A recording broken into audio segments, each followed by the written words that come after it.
কিয়ামতের মাঠে ফিরে আসো। ওই দিন বাকিটা বুঝে যাবে আমি কার সামনে কার জমিনে দাঁড়িয়ে তিরিয়েছি।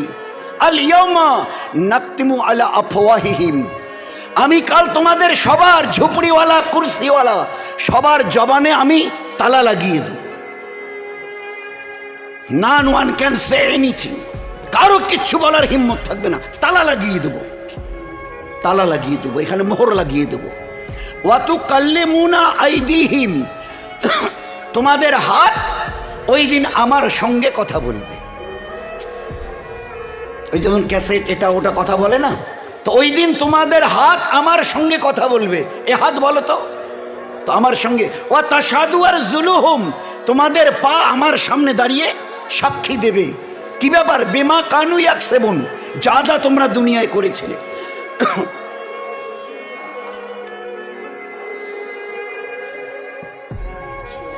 এই জন্য দোস্ত একটু ভালো করে দিনটাকে যদি না বুঝি, আল্লাহ পাকের কুদরতকে যদি না চিনতে চেষ্টা না করি, জীবনটা সত্যি বলছি এতটা বরবাদ হয়ে যাবে যে এই বরবাদির জন্য রক্তের কান্না কাঁদলেও এর কোনো সুধার নেই, সংশোধন নেই। যার জন্য এই দুনিয়া সেলফ রেকটিফিকেশন, জীবনটাকে বানিয়ে নাও, একে বরবাদের রাস্তায় নিয়ে যেও না। তো আল্লাহ কাল এক একটা অঙ্গকে জিজ্ঞাসা করবে, হাত অত কাল্লিমুনা ও তাশহাদু আরজুলুহুম, পা সাক্ষী দেবে। আমি জিজ্ঞাসা করব, ওই সময় ওই ব্যক্তি বলবে, এ হাত, এ তুই কি করছিস, এ তুই কি করছিস? তোর মনে নেই ওই দিন একটা লোক তোর দিকে লাঠি তুলেছিল তোকে আঘাত করবে বলে, আমি তোকে বাঁচাবার জন্য কিভাবে তাড়াতাড়ি করে এইভাবে হাতটাকে তোকে সরিয়ে নিয়ে এসেছি পিছনে? তোর এতটুকু ইয়াদ নেই, স্মরণ নেই? তুই আজকের আমার ব্যাপারে এই সব। তো ওই হাত তখন বলবে, আমার বানানেওয়ালা আল্লাহ তোমার সঙ্গে সেট করে দিয়ে লাগিয়ে দিয়েছিল কিছু করার জন্য, কিছু না করার জন্যে, তুমি তার কোনো পরোয়া করোনি। আমার বানানেওয়ালা আজ যখন জিজ্ঞাসা করেছে আমাকে, যেখানে যে অবস্থায় তুমি ব্যবহার করেছো, আমি সমস্ত রাজ আজকের ফাঁস করে দেব। তখন কি করবেন?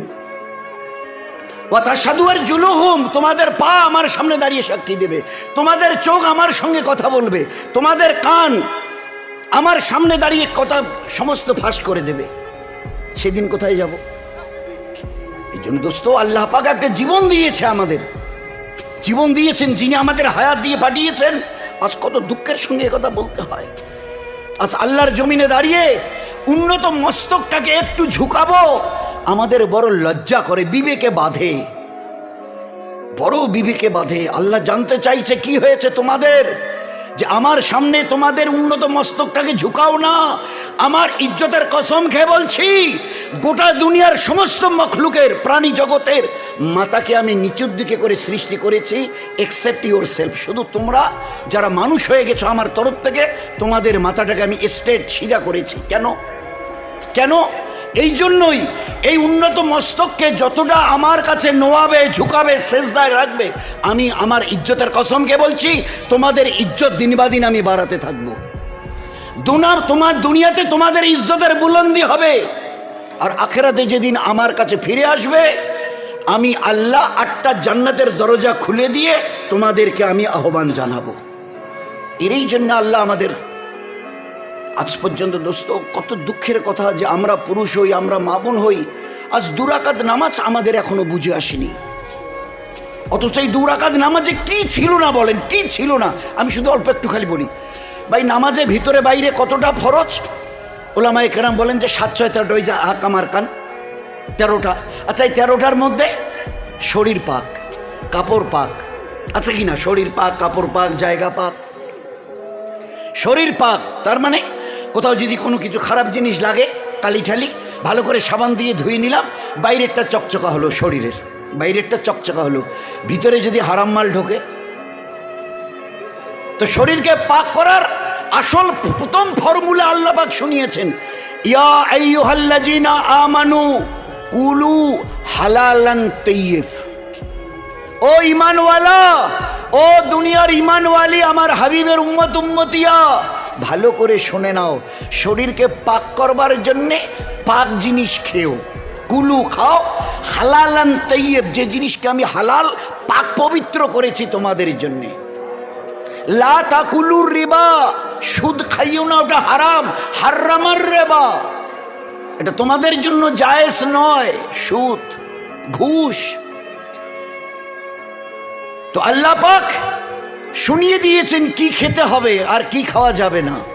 শরীরকে পাক রাখবার, শুধু শরীরের ময়লা দামি সাবান দিয়ে একদম 2-3 বার লাগিয়ে চকচকা করে নিলাম, দামি অলিভ লাগিয়ে দিলাম, অলিভ অয়েল বা আরও কিছু, তো এটা বাইরেরটা পাক হলো, শরীরের ভিতরেরটা কি হবে বলুন? তো নামাজের জন্যে 13টা ফরজের একটা, শরীরকে পাক করো, জাহির এবং বাতিন এই দুটো লাইনে পাক করো। হারাম মুখে দিও না, যা কিছু সৃষ্টি করেছে হালাল হিসাবে তা নাম ধরে, ইয়া আইয়ুহাল্লাযিনা আমানু, ও ঈমানওয়ালা ঈমানওয়ালি, আমি তোদের আল্লাহ বলছি, ভালো করে শোনো। কুলু খাও হালালান তাইয়্যিব, যা তোমাদের জন্য জায়েজ করা আছে, শরীরকে পাক করবার জন্য, পাক রাখার জন্যে। নয়তো চুরি করে, ধোকা দিয়ে, বাটপাড়ি করে, জুলুম করে, অন্যায় রাস্তা দিয়ে, যে কোনো অবৈধ রাস্তা, এক কথায় অবৈধ বহু রাস্তা আছে, জুলুম, ধোকা, মিথ্যা প্রবঞ্চনা, সুদ, ঘুষ, এর একটা লোকমা ইমামুল আম্বিয়া আমাদের দয়ার নবী এই উম্মতকে কতটা পাক ও পবিত্র জীবন দিয়েছেন চিন্তা করেন। একটা লোকমা যদি এখানে দাও জিবে, আর জিবের রাস্তা দিয়ে যদি ভিতরে যায়, আমি তোমার নবী বলছি আজ থেকে 40 দিন নামাজ, রোজা, হজ, জাকাত, তসবিহ, তেলাওয়াত, মাদ্রাসা, মসজিদ, এতিম, মিসকিন, বেওয়া যত পারো বিলাও। আমি ইমামুল আম্বিয়া তোমার নবী বলছি 40 দিন তোমার কোনো ইবাদত আল্লাহর কাছে কবুল হবে না।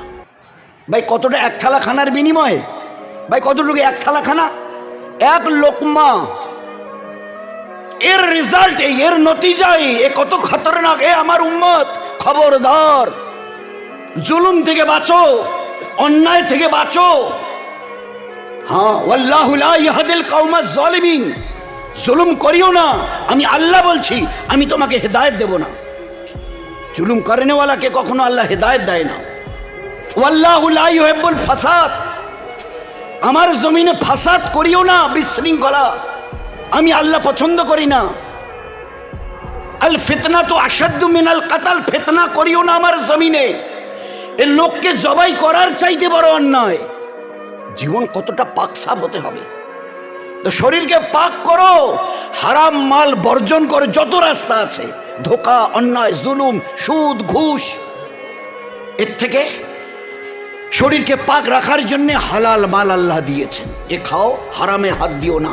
এক লোকমার বিনিময়ে 40 দিন কোনো ইবাদত, মসজিদে মাদ্রাসায় 5 লাখ নেন আমার, আর মাল যদি হারাম, লোকমা যদি হারাম পেটে যায়, এ 5 লাখের কোনো বদলা নেই তোমার জন্য। লা ইয়াদখুলুল জান্নাত, লা ইয়াদখুলুল জান্নাত জিসমুন গুদিয়া বিল হারাম, যার শরীর হারাম মালের দ্বারা তৈরি হয়েছে, নবী বলছে কোনোদিন জান্নাতে যাবে না। তো শুধু 2 রাকাত নামাজকে ঠিক করবার জন্য শরীরটাকে শুধু একটা ফরজ, কি রকম হবে জীবনটা বলেন তো? জীবনটা কত পাক ও পবিত্র হবে, তামাম দুনিয়ার মানুষ দেখবে আর চোখের তারা বানাবে। সত্যি সত্যি। আমাদের জজ সাহেব, কলকাতার জজ সাহেব আব্দুর রহিম চৌধুরী, ক্যালকাটা হাইকোর্টের ছিলেন, জজ ছিলেন, তারপরে এখান থেকে প্রমোশন হয়ে গেল এলাহাবাদ হাইকোর্টের চিফ জাস্টিস, প্রধান বিচারপতি, এলাহাবাদ হাইকোর্টের চিফ জাস্টিস। কুচবিহারে এসে আসানসোল থেকে আমাদের একটা ইজতেমা ছিল সুটকাবাড়ি এসে গল্প আমাকে কেচ্চা শোনাচ্ছে, মুজিবুর ভাই তাড়াতাড়ি করে টিকিট কাটতে গিয়ে টিকিট কনফার্ম হয়নি, জেনারেল ডাব্বাই উঠে গেছে সাথীদের নিয়ে, আমরা 4 জন ছিলাম, 3 জন বয়স্ক।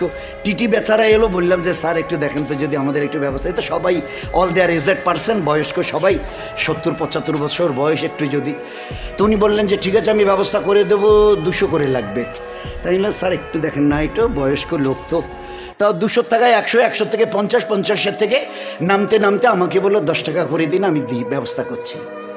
তা আমাকে বলছে মুজিবুর ভাই আপনি বলুন, আমি জেনে শুনে এই অন্যায়টা কি করে করি, এটা তো নাজায়েজ রাস্তা।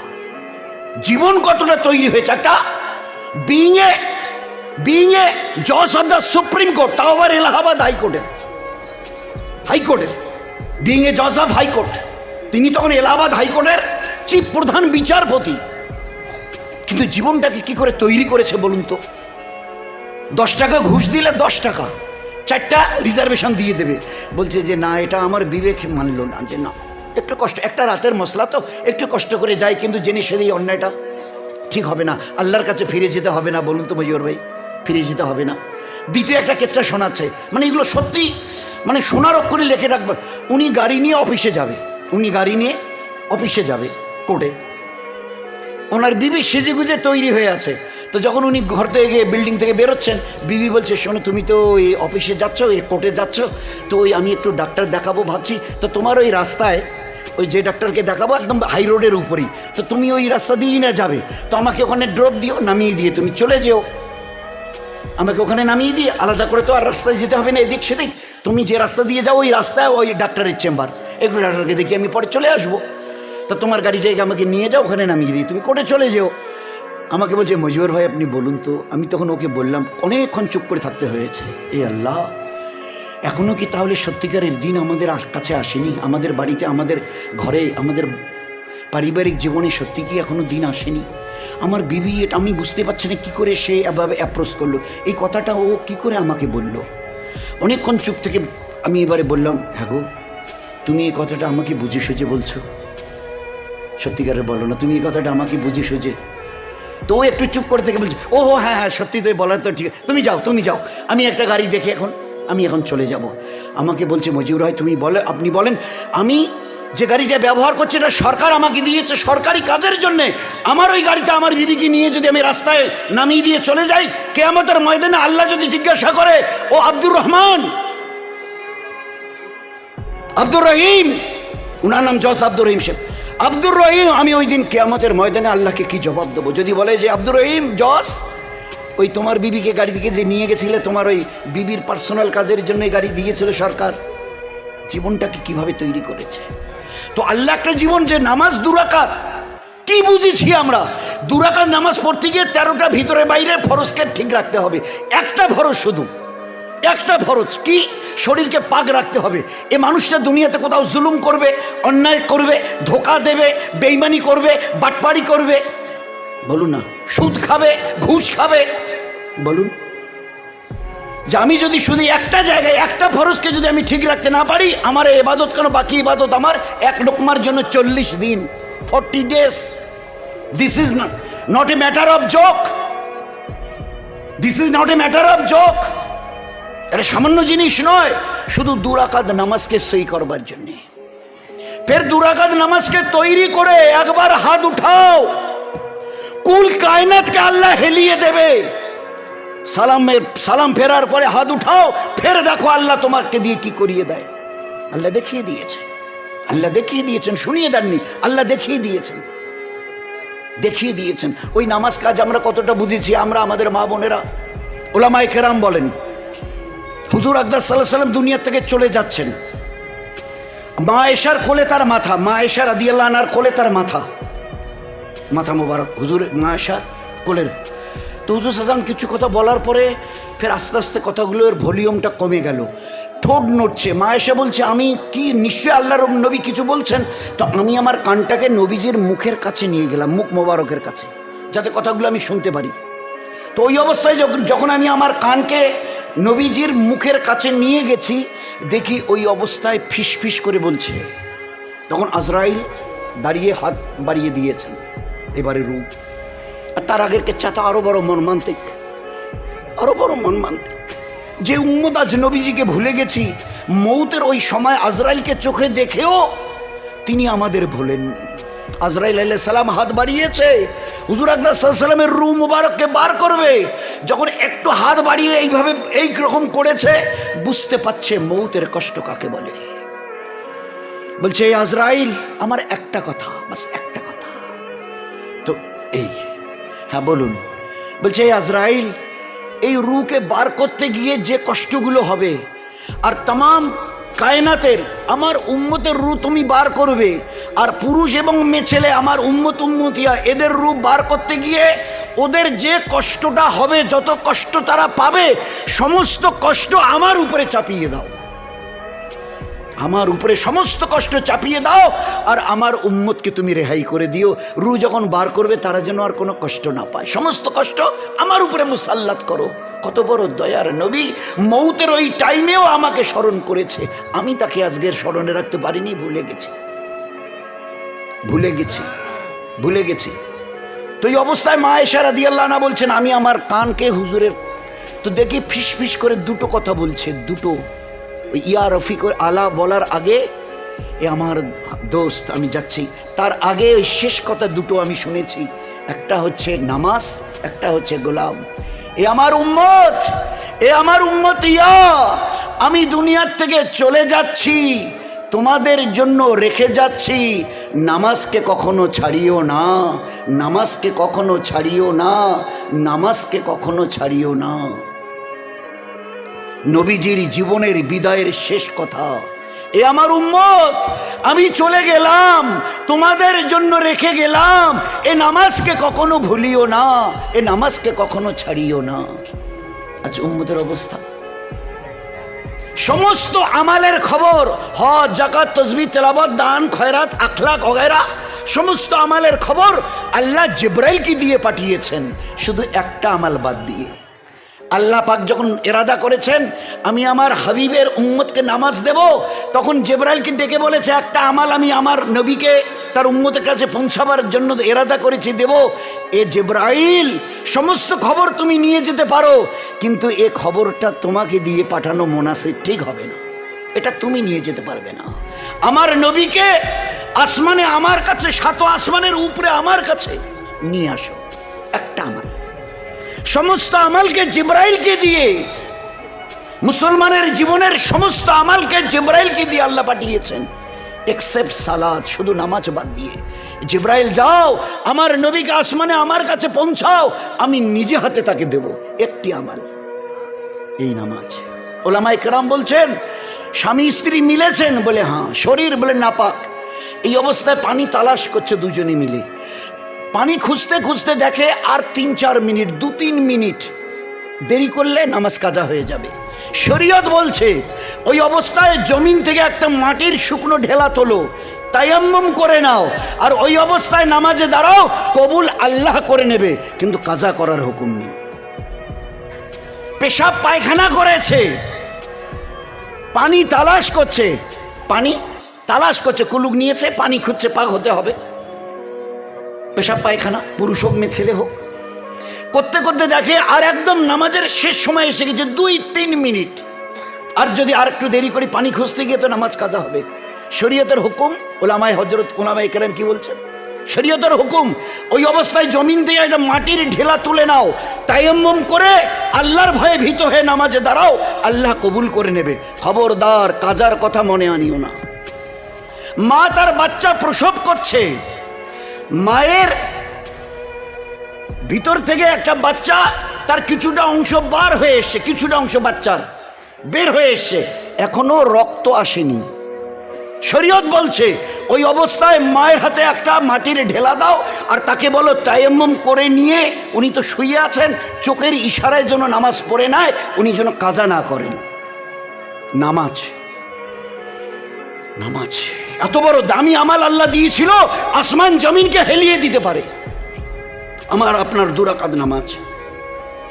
মাকে বলো যে মা বাচ্চা প্রসব করছে, বাচ্চার কিছু অংশ বের হয়ে এসছে, এখনো খুন আসেনি, রক্ত আসেনি, এখনো তার জন্য নামাজ ফরজ।